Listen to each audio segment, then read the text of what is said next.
नमस्कार। आपका मेरे इस चैनल पर स्वागत है जिसका नाम है गोल्डी कुमारी। मैं अपने इस चैनल पर मिस्टर रॉबर्ट कियोसाकी द्वारा लिखी गई book rich dad poor dad के वीडियो बना रही हूँ। रॉबर्ट ने अमीर बनने के बारे में जो कुछ भी सीखा है, उन्होंने अपने वो सारे अनुभव इस बुक में लिखे हुए हैं और मैं उन्हें पढ़ के सुना रही हूँ। आजकल मैं इस बुक को पढ़ रही हूँ, तो जहाँ मैंने पिछली वीडियो छोड़ी थी वहाँ से आगे शुरू करने जा रही हूँ। रॉबर्ट लिखते हैं कि कहा जाता है कि श्रोता समूह के सामने बोलने का डर ज्यादातर लोगों को मौत के डर से भी ज्यादा भयावह लगता है। मनोरोग चिकित्सक कहते हैं कि लोग सार्वजनिक मंच पर बोलने से इसलिए कतराते हैं क्योंकि उन्हें डर होता है कि उनकी बुराई होगी, लोग बाद में उनकी हंसी उड़ाएंगे, वे अकेले रह जाएंगे, सबसे कट जाएंगे और बिरादरी से अलग थलग कर दिए जाएंगे। अलग होने या अकेले रह जाने का डर ज्यादातर लोगों को अपनी समस्याएं सुलझाने के नए तरीके खोजने से रोकता है। मेरे शिक्षित डैडी कहते थे कि जापानी दर्पण की शक्ति को सबसे ज्यादा मूल्यवान इसलिए मानते थे क्योंकि इसके अंदर देखने पर ही हमें सच्चाई पता चलती है। वह मुख्य कारण है जिसकी वजह से लोग कहते हैं कि इसे सुरक्षित तरीके से खेलो। यह सबके बारे में सच है, चाहे यह खेल हो, संबंध हो, कैरियर हो या पैसा हो। इसी सामाजिक बहिष्कार के डर की वजह से ही लोग आम स्वीकृति, मान्यताओं या लोकप्रिय प्रवृत्तियों पर सवाल नहीं करते हैं और चुपचाप उनका अनुसरण करते हैं। आपका मकान एक संपत्ति है। एकीकृत कर्ज लेकर उपभोक्ता ऋण से बाहर निकल आओ, ज्यादा कड़ी मेहनत करो। वो प्रमोशन का सवाल है।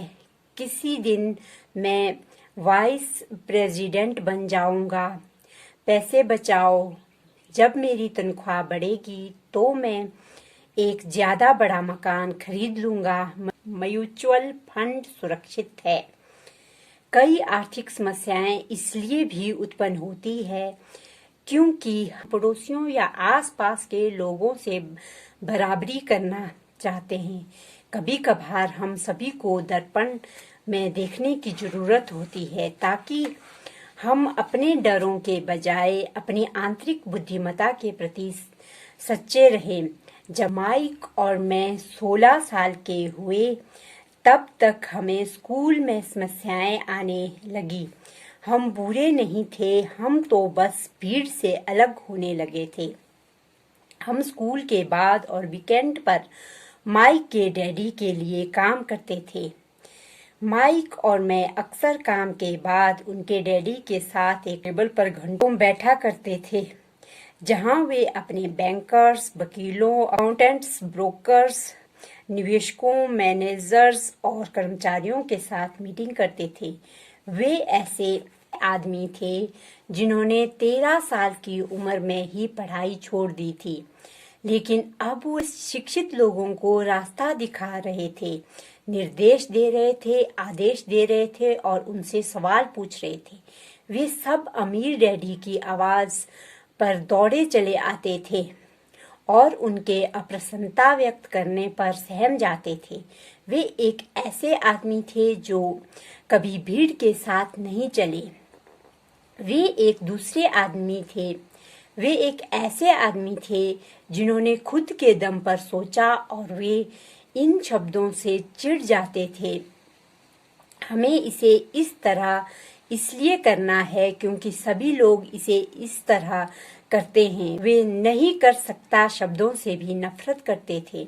अगर आप उनसे कोई काम कराना चाहते थे तो बस कहना ही काफी था, मुझे लगता है कि आप यह नहीं कर सकते। माइक और मैंने उनकी मीटिंग में बैठकर जितना कुछ सीखा उतना हमने स्कूल के सारे बरसों में कभी नहीं सीखा, कॉलेज में भी नहीं। माइक के डैडी के पास किताबी ज्ञान नहीं था, लेकिन वे वित्तीय रूप से शिक्षित थे और इस कारण सफल भी थे।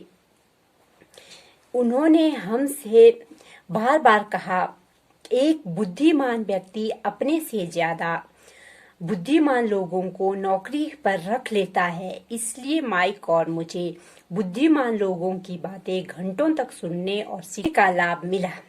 लेकिन इस वजह से माइक और मैं उस प्रचलित सामाजिक मान्यताओं के साथ नहीं चल पाए जो हमारे शिक्षक सिखाते थे। इस कारण कई समस्याएं खड़ी हो गई। जब भी टीचर कहते तुम्हें अच्छे ग्रेड नहीं मिलते हैं तो तुम बाहर की दुनिया में अच्छा प्रदर्शन नहीं कर सकते, तो माइक और मैं बस अपनी भौहें चढ़ा लेते थे। जब हमें घिसे पिटे ढर्रे का अनुसरण करने और नियमों का अक्षरशः पालन करने को कहा जाता था, तो हम देख सकते थे कि स्कूल किस तरह रचनात्मकता को हतोत्साहित करता है। हम अमीर डैडी की इस बात का मतलब समझने लगे थे कि स्कूल इस तरह बनाए गए हैं ताकि अच्छे मालिक नहीं, अच्छे कर्मचारी तैयार हो सके। कभी कभार माइक और मैं टीचर से पूछते थे कि हम जो पढ़ रहे हैं उसकी असली जिंदगी में क्या उपयोगिता है। हमें धन और इसकी कार्यशैली के बारे में क्यों नहीं पढ़ाया जाता।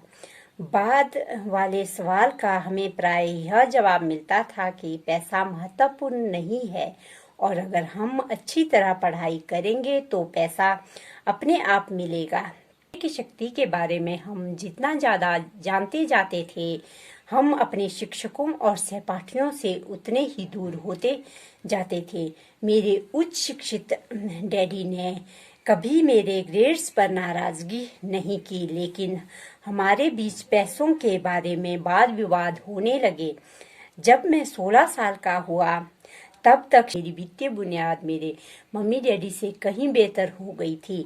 मैं बही खाते बना सकता था और टैक्स अकाउंटेंट्स, कंपनी के वकीलों, बैंकर्स, रियल एस्टेट ब्रोकर्स, निवेशकों आदि की बातें सुनता था।